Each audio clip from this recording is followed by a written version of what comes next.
Olá pessoal, então chegou a hora de nós vermos sistemas lineares, né? A teoria toda já está preparada para isso. Eu começo relembrando o caso de dimensão 2. Então, se vocês lembrarem, quando o determinante da matriz dos coeficientes, que é essa daqui, né? Quando isso é diferente de zero, eu posso calcular o x da seguinte maneira. O que dava aqui? Bora lá. Dava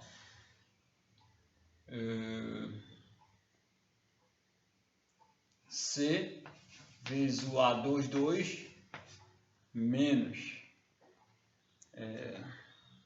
C vezes o A22 menos D vezes o A12 sobre o determinante da matriz A.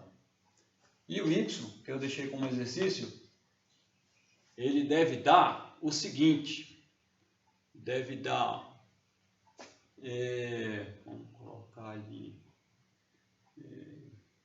D vezes o A11 menos C vezes o A21 sobre o det da matriz A. Isso foi, esse aqui foi o que nós calculamos e esse aqui foi o que ficou como exercício. E eu falei que isso tinha a ver com o determinante de alguma matriz aqui, né? Que eu não disse exatamente quem era naquela aula, né? Mas eu vou dizer agora quem é. Tá? Eu vou chamar de ΔX o seguinte determinante. O que acontece? Onde tem a coluna do x, eu vou colocar os coeficientes, os termos independentes. Lembra que isso daqui são constantes, ok? Não dependem das letras x e y. Eu vou colocar ele aqui. Então vai ficar CD,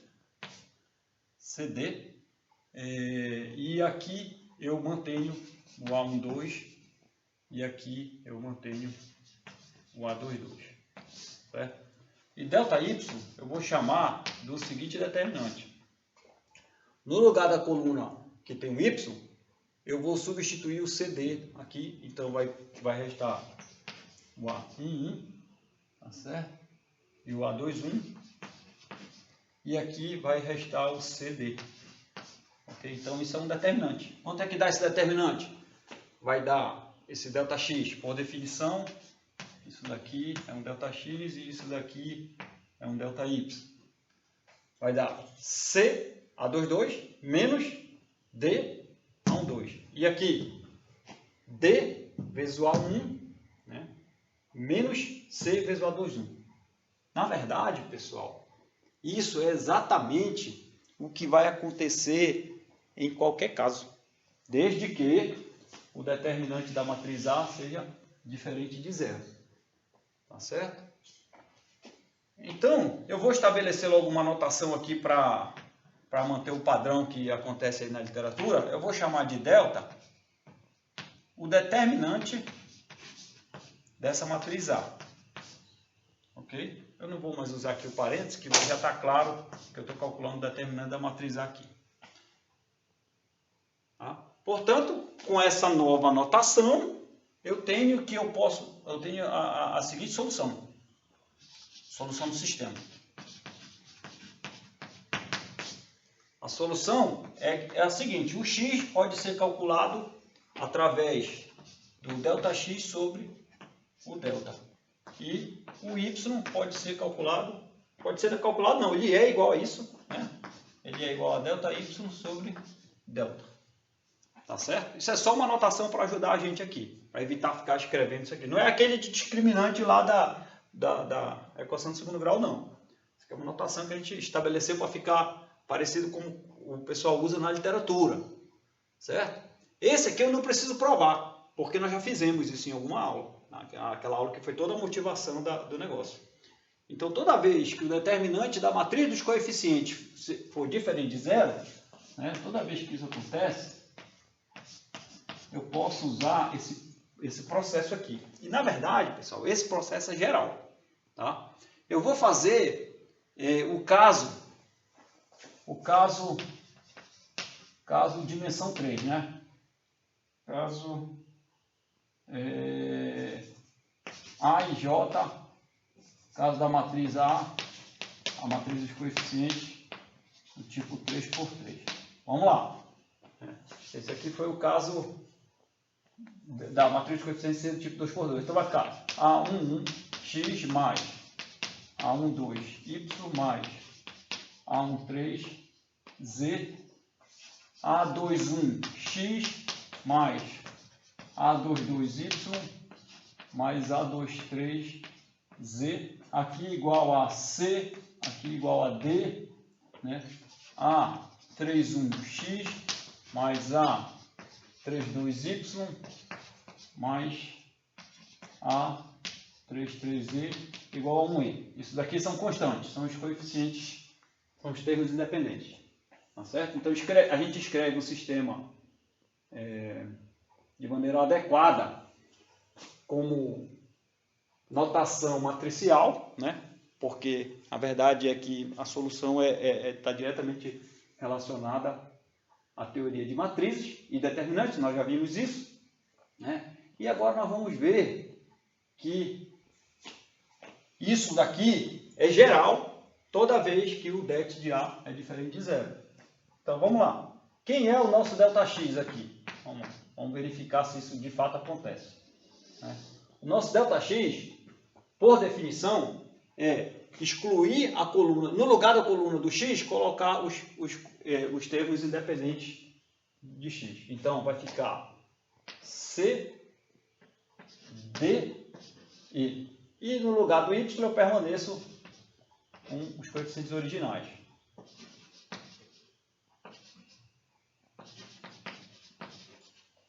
E aqui o A13, aqui o A23 e aqui o A33. Permaneço com isso. Beleza. Tá. Ora, quem é o meu C? O meu C é tudo isso. E eu vou colocar ele aqui então. Meu C é A11 x. Só que eu vou escrever, permitam-me escrever da seguinte maneira: x vezes o A11 mais y vezes o A12 mais z vezes o A13. E o D? Aqui, o D é isso. Só vou alternar aqui A21 mais y, A22 mais z, A23. E aqui vai ficar o E agora, colocando o E. O E é x A31 mais y A32 mais z A33. E aqui eu repito o resto. Aqui vai ficar o A12 e aqui meu A22 e aqui o A32. E aqui o A13, aqui o A23 e aqui o A33. Então, esse determinante, né, esse determinante aqui, é exatamente esse. Não fiz quase nada até agora. Ok? Então, continuando.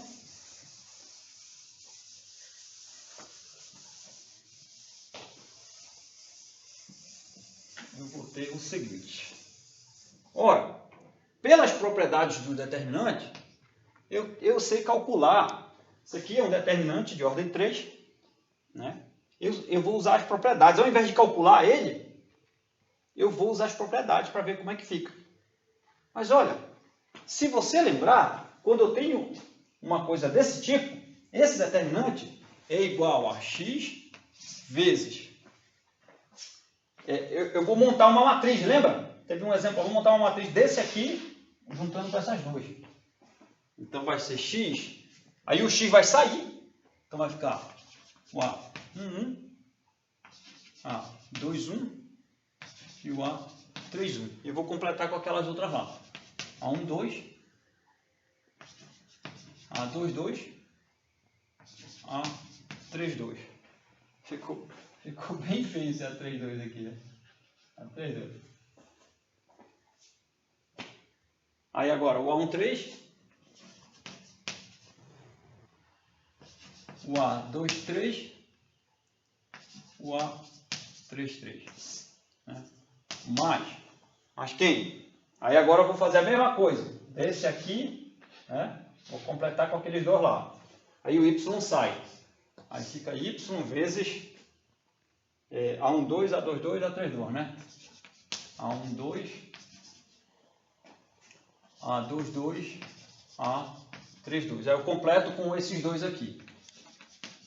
A12, A22, A32, A13, A23 e A33. Aí mais, né? Z, e eu posso fazer isso de maneira finita, quantas coisas tiverem aqui, né? Aí agora eu coloco A13, A23 e o A33. E eu repito novamente essas duas colunas, né? Que são essas mesmas duas. Então é o A12, é o A22, é o A32, e aqui é o A13, aqui é o A23 e aqui é o A33. Pronto.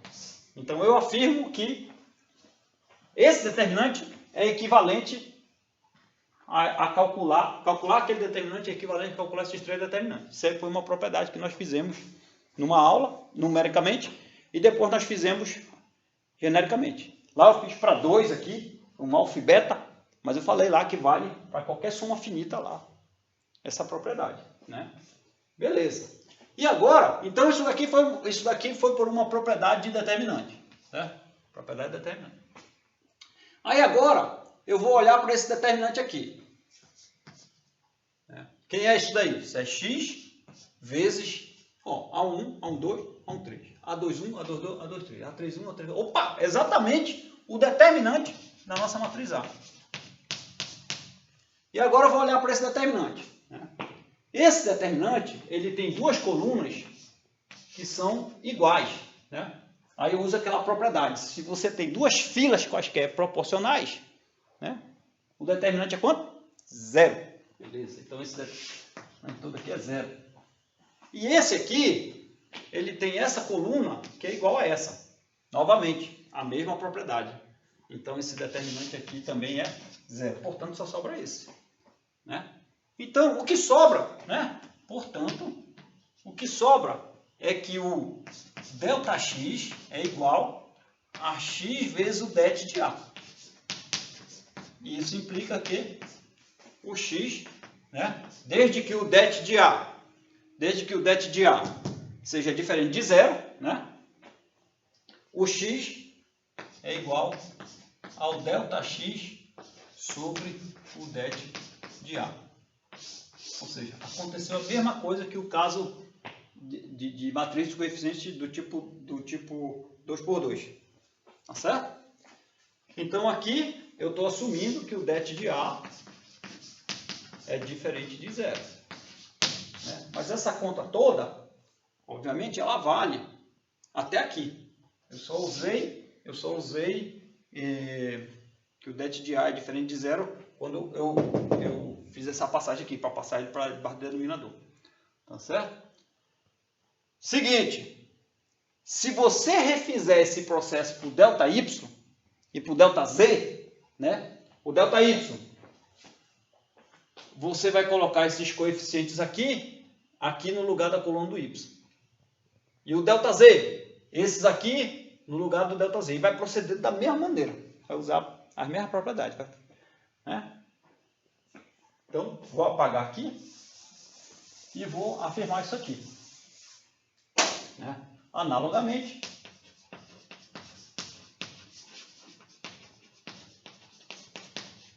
temos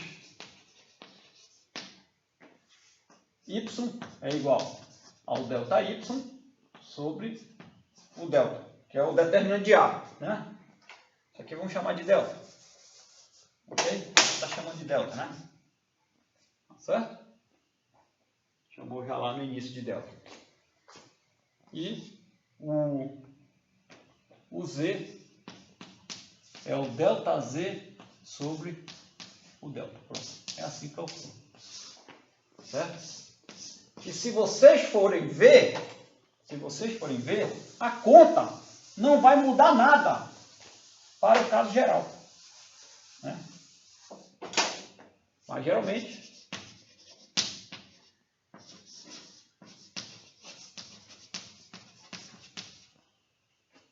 para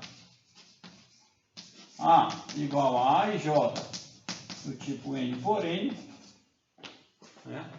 Você vai ter A11, aí agora eu vou ter que mudar a letra, não vai ter, agora eu vou ter que estabelecer um índice aqui para variável, agora vai ser, sei lá, x1, né?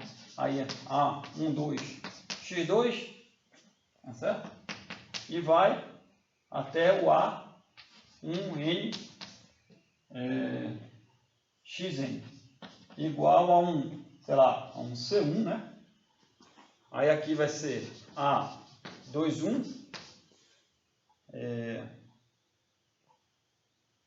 A21 x1, A22 x2, até A2n xn, e aqui vai ser um C2.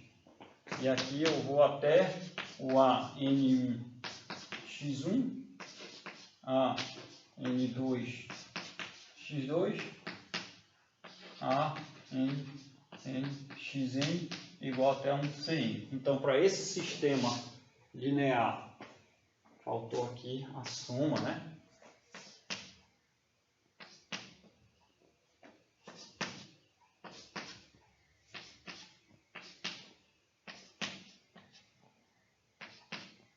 Para esse sistema linear, aí eu tenho a solução para det de A, det da matriz A, que a gente está definindo para ser o delta diferente de zero, certo? Cada xi é calculado da maneira delta xi sobre o delta, para todo i, certo? Para todo i, delta xi sobre o delta. Ok? Como é que eu posso convencê-los disso? Ora, é a mesma coisa que eu fiz no caso 3. Não muda nada. Você vai seguir os passos de lá e vai fazer. Mas isso daí se você se convenceu com o caso 3, não precisa fazer isso aí não. Mas se você quiser, para brincar um pouco aí de matemática, então é isso. E o caso, pessoal? Então, resolvido para o caso det de A diferente de zero. Resolvido. Tá certo? E o caso, pessoal, que o det de A é igual a zero. Se vocês forem voltar lá na aula, né, vocês vão ver que quando aqui não são todos nulos, quando isso daqui não é tudo nulo, eu não posso falar muita coisa quando o det dos coeficientes das matrizes é igual a zero. Porque teve um caso lá que o sistema deu indeterminado, ou seja, deu infinitas soluções. E teve um outro que ele foi impossível de se resolver. Ele não tinha solução, na verdade. Tá certo? Mas, se os coeficientes todos aqui forem todos nulos, aí eu consigo dizer alguma coisa. Ou seja, que é o caso do sistema linear homogêneo. Tá certo? Mas já é muita coisa resolver o sistema para este caso aqui. Ó. Tá certo? Agora você já sabe resolver. Mas então, como é que fica o caso det de A igual a zero? Aí, meu amigo, não tem jeito. Você tem que partir para o escalonamento. Tá certo? Então, nós temos que ver agora o escalonamento para resolver esse caso. O escalonamento também resolve esse caso aqui. Ok? O escalonamento é geral. Escalonamento para resolver esse caso. e os sistemas lineares homogêneos. Ok? Então é isso. Por hoje é só. Muito obrigado.